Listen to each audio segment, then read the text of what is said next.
Halo bro, kita sekarang lagi ada di farmnya Gipari. Farmnya Gipari dia ada diskus, Cana juga ada. Jadi ini mau nerangin masalah media filter kan yang banyak yang suka pada apa, Bret? Biasanya tuh masalah di air itu ada masalah zat besi tinggi. Nah, Yang kedua ada zat kapurnya tinggi. Yang ketiga itu ada manganisnya tinggi. Kalau dalam di kimia itu Mg. Nah, Mg itu manganis. Zat kapur itu dia biasanya timbul bercak-bercak putih setelah dikacak air kering atau di mobil, kendaraan itu pasti ada bercak putih itu 100% dipastikan sumber Anda mengandung zat kapur yang tinggi. Yang kedua zat besi. Zat besi itu biasanya itu kuning di kamar mandi, di lantai-lantai kuning itu pasti zat besinya itu tinggi. Yang ketiga ada manganis. Manganis itu biasanya dia kalau di kolam, di bak penampungan air, di lantai biasanya ada kayak kehitam-hitaman. Dibilang lumut tapi bukan lumut tapi kehitam-hitaman. Nah itu dia karena mengandung zat manganisnya tinggi, Mg-nya itu. nah itu zat manganis. Kalau menangis mah bocah menangis tiap hari ya. Menangis. Nah ini untuk nanganin ini zat kapur, zat besi sama manganis itu gimana caranya nih? Pakai alat ini. Nama alatnya apa nih? Ini kita media filter housing, media sederhana ya apa ya semi RO lah, bukan RO sih tapi cara penerapannya mirip RO.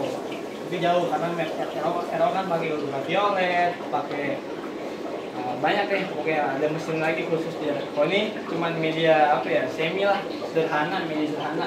Tapi yang penting fungsinya kita dapat mengurangi zat manganis, zat kapur, sama zat besi itu. Ini yang pertama, ini dari pompa.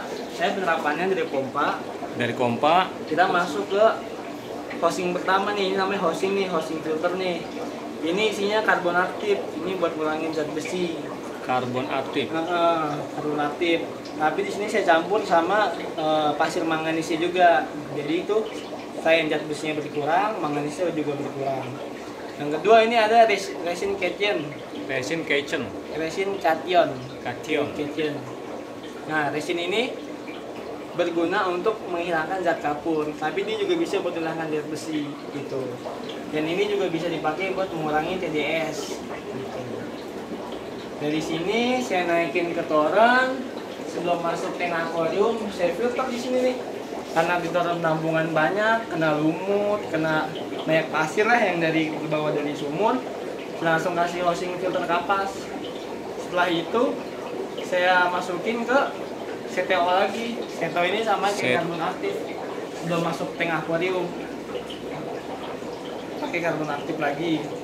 Tapi dia pakai CTO karena kalau misalkan zat plastik itu dia harus ada pendorong, harus pakai mesin lagi. Karena ini dari bawah saya pakai CTO yang nggak biar apa ya biar nggak menghambat selalu menghambat kecepatan airnya itu, debit airnya. Debit air. Nah, setelah pakai CTO saya saring lagi pakai ini filter kapas lagi gitu. Baru kita masuk ke tank. Nah, ini sebelum kita pakai beginian nih pH-nya berapa nih kira-kira nih? Sebelum pakai beginian itu pH-nya kalau ini karena saya buat pembesaran, sebelum ini pH-nya cuma 6,5 sampai 7. Tapi karena kita buat pembesaran, pH tinggi is oke nggak masalah. Karena kita ada mengandung pasirnya sama karbon aktifnya, otomatis pH naik, tapi nggak signifikan, paling cuma 0,5. Jadi masih wajar lah, nggak berubah pH. Tapi TDS berkurang sedikit. Karena kita belum karena cationnya itu cuma sedikit, penggunaannya hanya memperkurang TDS sedikit lah. Ini airnya. Nah, ini yang udah disaring nih airnya. Ya, ini bisa buat mandi juga di badan tuh lebih lebih enak, ini lebih tetap bersih badan gitu. Lebih kalau misalnya kita pakai sabun itu kalau misalnya air mengandung zat besi itu biasanya lengket di badan. Lengket. Jadi buat setel lama kalau pakai ini setelah di media filter lebih cepet keset lah di badan gitu. Lebih enak. Itu juga buat minum aman. Buat minum juga aman. Buat minum aman. Tapi harus direbus. Kalau misalkan kita mau langsung minum, kita harus beli mesin RO-nya lagi. Jadi sebelum itu bisa dilihat dulu nggak pH-nya berapa nih? pH-nya kebetulan ini saya pakai kertas ya. Kertas. Nah, ini alat pengukur pH nih. Lakmus. Nah, ini kertas lakmus. Keras apa? Lakmus. Lakmus. Nah, jadi pH paling tinggi berapa, paling rendah berapa, di sini kan ada keterangan. Iya. Ini kita celup aja. Nah, dicelupin nih. Kita keringin nih air yang baru dari torn.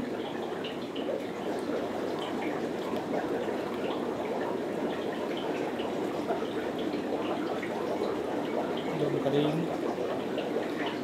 Cara pemakaiannya nih. Nah, ini setelah kering nih kita ketahuan kertas lakmus ini. Nah, kita cocokin aja. Ini sih lebih ke apa ya? Lebih mengarah ke 6,5 sampai 7. Oh, Tapi 6,5. setelah air diinapkan itu pasti naik ke 7,5 gitu. Ini kan air baru. Iya. Tapi kalau kita pakai air akuarium yang telah diinapin,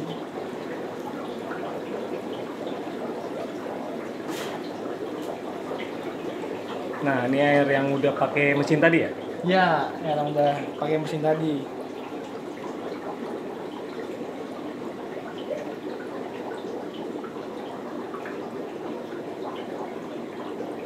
Ini lebih mudah, dia lebih ke 7,5 sampai 8. Ke 7,5 sampai 8. Iya. Kalau untuk masalah pH terendah itu lebih rekomen pakai pasir, banyakin karbon aktifnya, pasir manganisnya.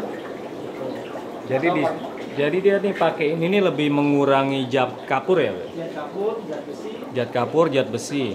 sama mengurangi kadar manganis dalam air. Jadi ini rekomen nih untuk teman-teman yang pengen pembesaran ikan, terusnya Buat masalah di rumah tangga juga. Nah. Buat ibu rumah tangga yang misalkan cuci baju, zat besinya tinggi, kok baju nggak kuning. Nah, itu rekomen banget pakai karbon aktif sama filter ini. biasanya sih rata-rata orang yang tinggal di perumahan kan garapan sawah tuh. Iya, Nah, sawah. garapan sawah tuh biasanya airnya jelek tuh. Jadi pakai ini bisa ngurangin air plek-plek kuning biasanya tuh di mana, di ember ya. Jadi ember, di baju yang paling susah itu nyuci baju putih. Pasti kuning baju putih. Daripada mahal-mahal nggali air pakai satelit Iya. sampai 20 juta tuh. Mendingan beli ini aja. Ini harga kisaran berapa, Bro? Ini harga totalnya hosting ini sekitar 80.000 ya, 80.000-an. Medianya itu per cup itu kayaknya sekitar 20.000-an ya, yang KZTO ya. Wah, ini murah nih 10.000 nih. Ininya media dalamnya itu. Media dalamnya murah nih. Resin sekilo itu sekitar 40.000 lah kurang lebih di online. Sekilo 40.000 di online ya. Totalnya ini kalau kita subscribe sama hosting-hostingnya nggak sampai 1 juta lah. Kalau untuk semuanya nih media sampai mesinnya ini yang kita pakai nih, mesin filter ini yang kita pakai itu sekitar kurang lebih 800-900 ya? Iya, 900. 800-900 ribu. Jadi untuk teman-teman yang mau pembesaran, airnya jelek nih, kurang bagus, zat kapurnya tinggi, zat besinya tinggi, ada manganis juga, bisa pakai ini. Jadi pembesarannya nggak mungkin meretel, mengurangi lah ya. Sama untuk peternak juga biasanya telur-telurnya tuh pada gagal, Iya, bisa pakai air ini. Soalnya jadi tuh sebelum ikan kalau kayak disis kan sebelum dibuahin itu sebelum ikan setelah diskus telur ceweknya, jadi sebelum dibuahin itu zat kapur udah nutup duluan, makanya itu yang resiko penyebab Jadi banyak yang busuk. zat kapur itu bisa nutup ke kulit telur berarti Iya, ya. Itu ngaruh banget. Jadi biar aman kita nih air tuh bener-bener. Jadi kita ngerawat ikan tuh bukannya kita ngerawat ikan, tapi kita ngerawat air ya. Semakin bagus air itu ikan semakin bagus. Benar. Jadi untuk teman-teman rekomennya pakai ini nih. Kalau untuk pembesaran partai besar atau peternakan besar ya harus pakai media kayak gini. Misalnya di tempatnya jelek airnya. Kalau orangnya jelek ya ke perawatan klinik kali. Ke skincare. Ke skincare. Oke, untuk video kali ini kita ngebahas ini cukup sekian. Terima kasih.